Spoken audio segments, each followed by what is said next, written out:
So I really hope that this content is of value for you.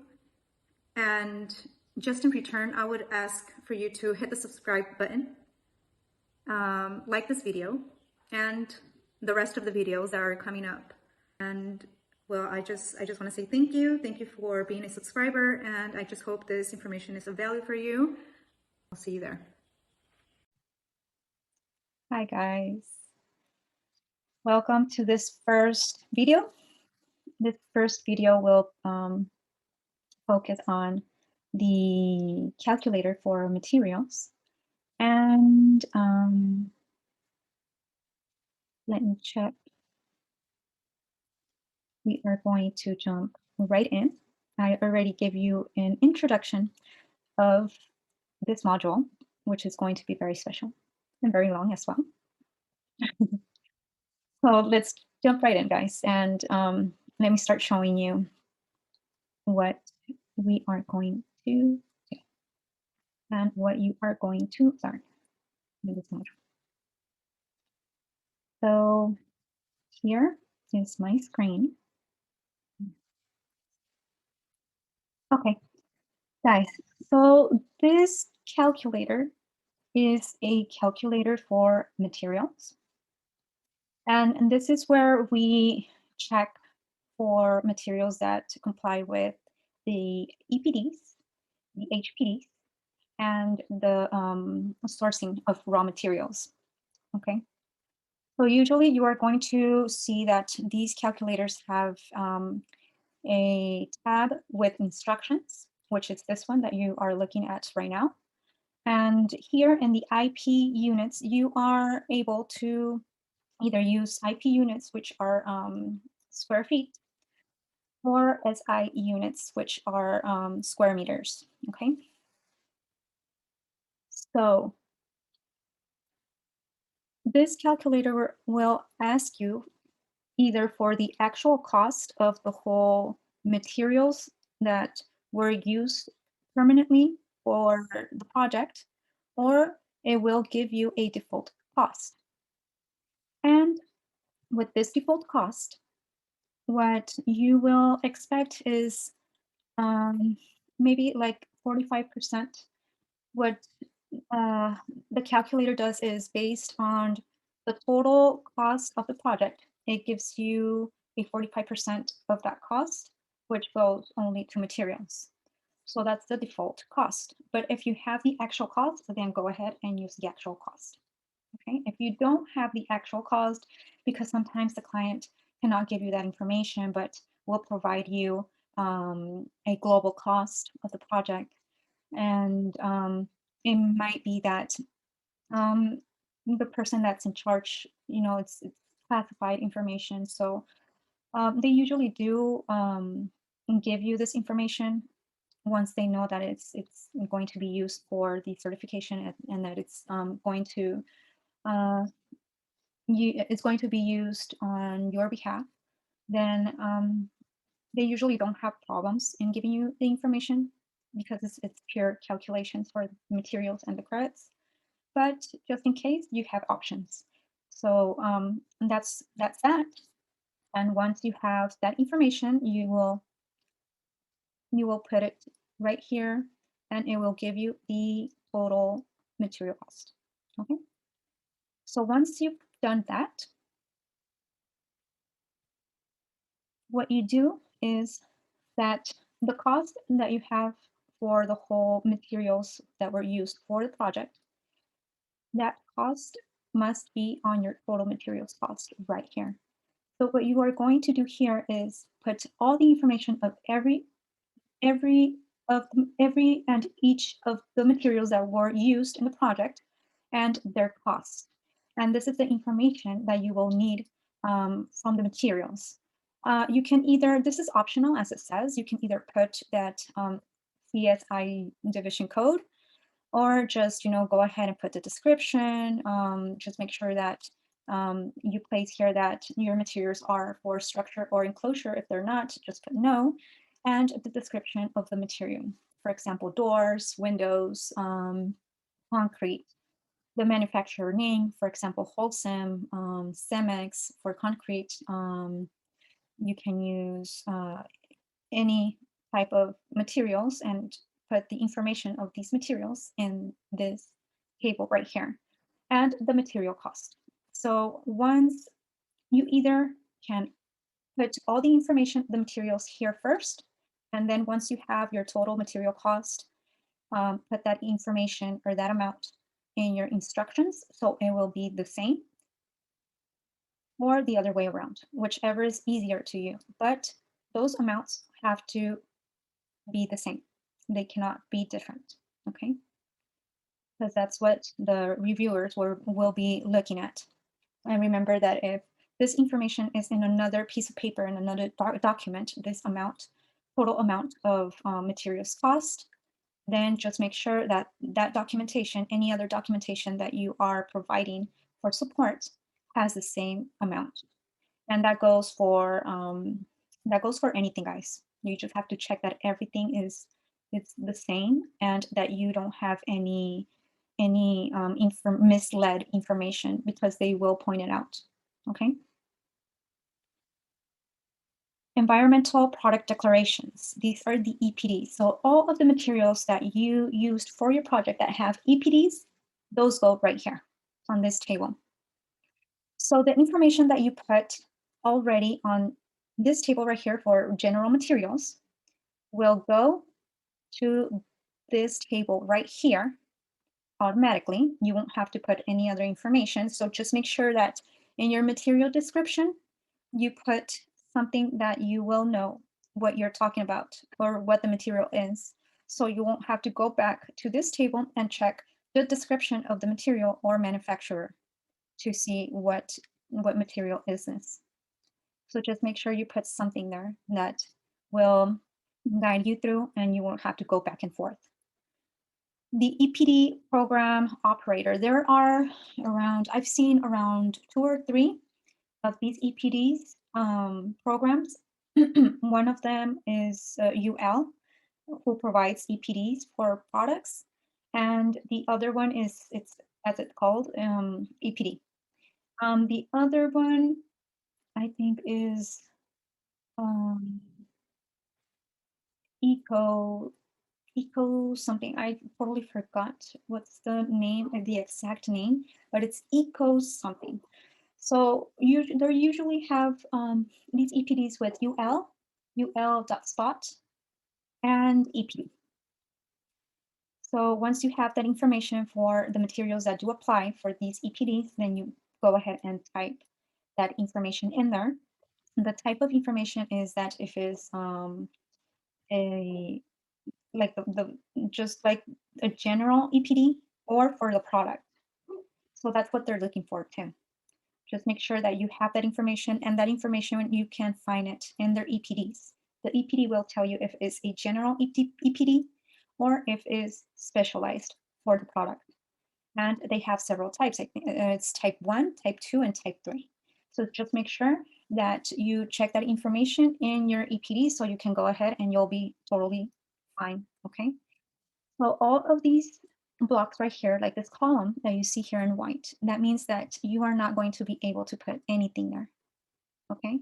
So the only blocks that you may be able to, okay, product specific, industry wide is generic, and product specific type 3, okay?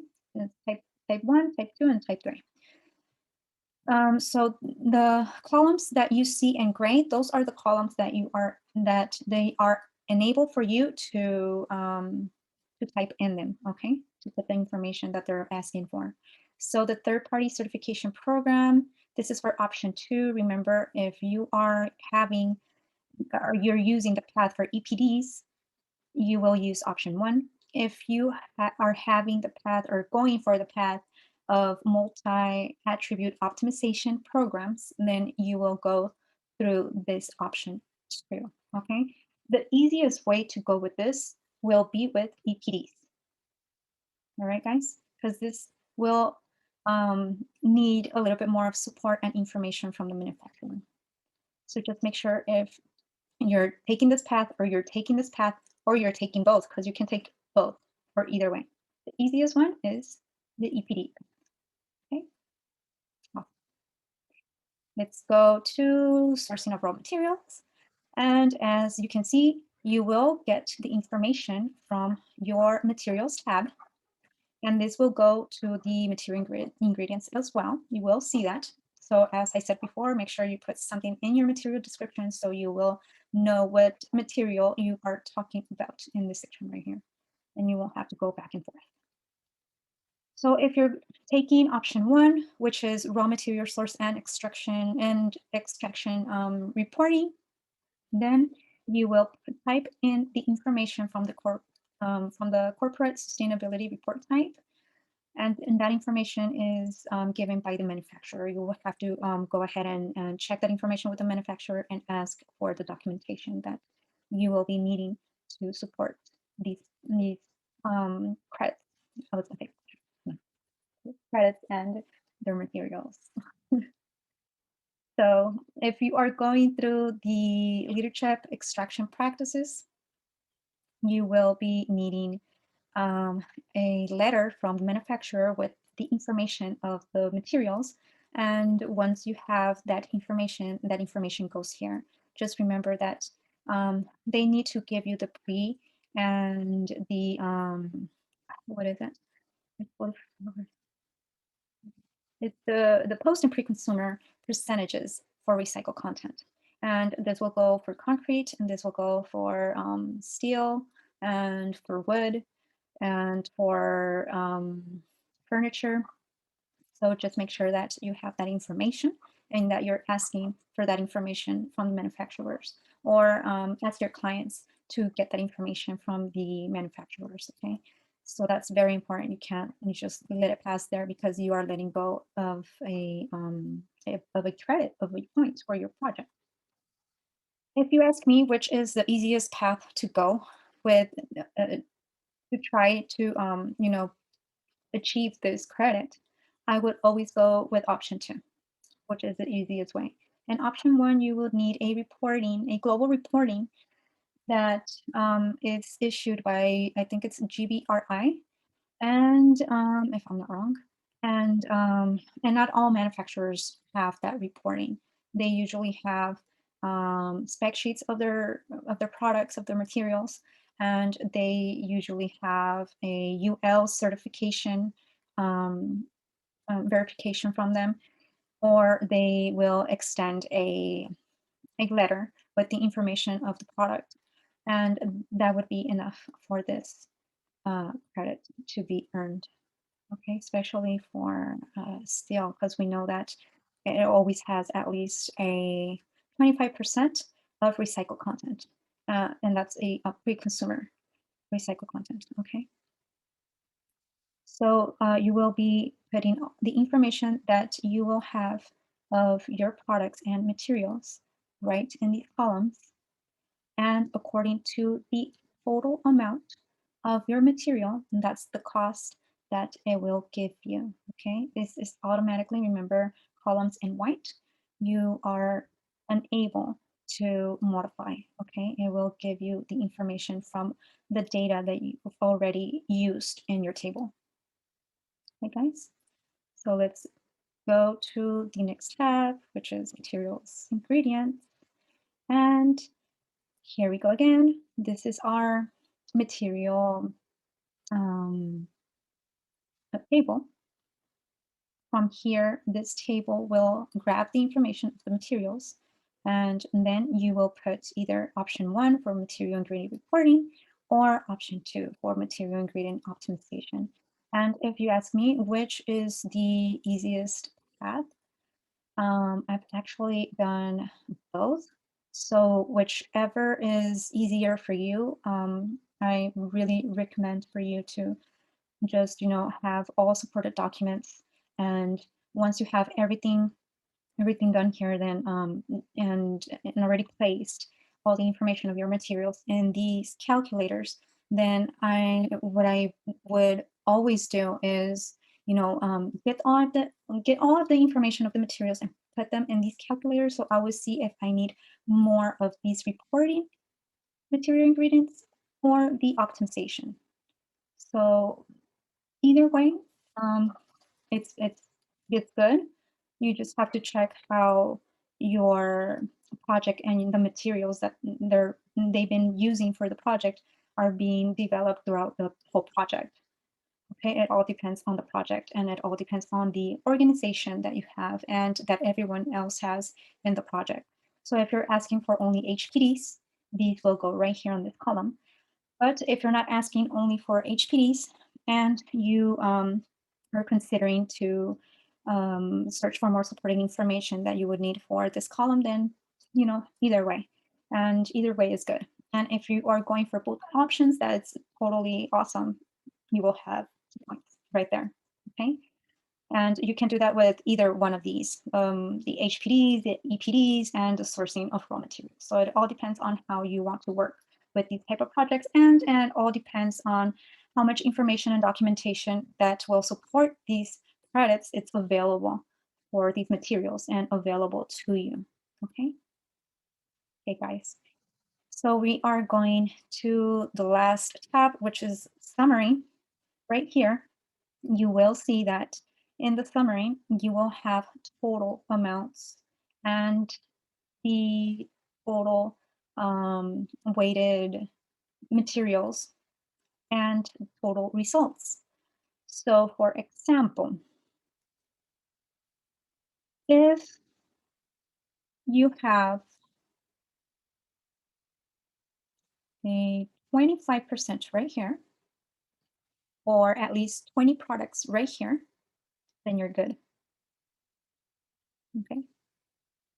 If you have a, I think it's a 75, 50% right here. I'm not sure, guys, but check that on this credit, which is sourcing of raw materials. I don't remember exactly which is the percentage, but I know about EPDs and HPDs are 25% each. But or 20 products from 5 different manufacturers. But I totally forgot about this one. Okay, remember for 25. Just make sure you look it up. Either way, it will tell you the percentage or the amount. And based on that information and this summary, you will know if you're complying or not with each and one of these credits. Okay, guys, so just remember to check your LEED credit library just to make sure on percentages and or amount of materials that the credit requires for it to be complied. Okay. So that's what you will be seeing in this summary.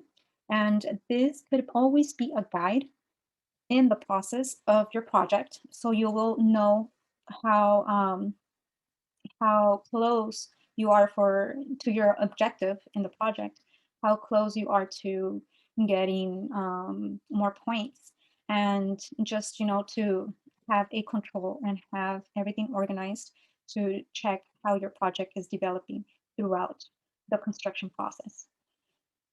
So this is it, guys. This is one of the calculators that we use for these credits.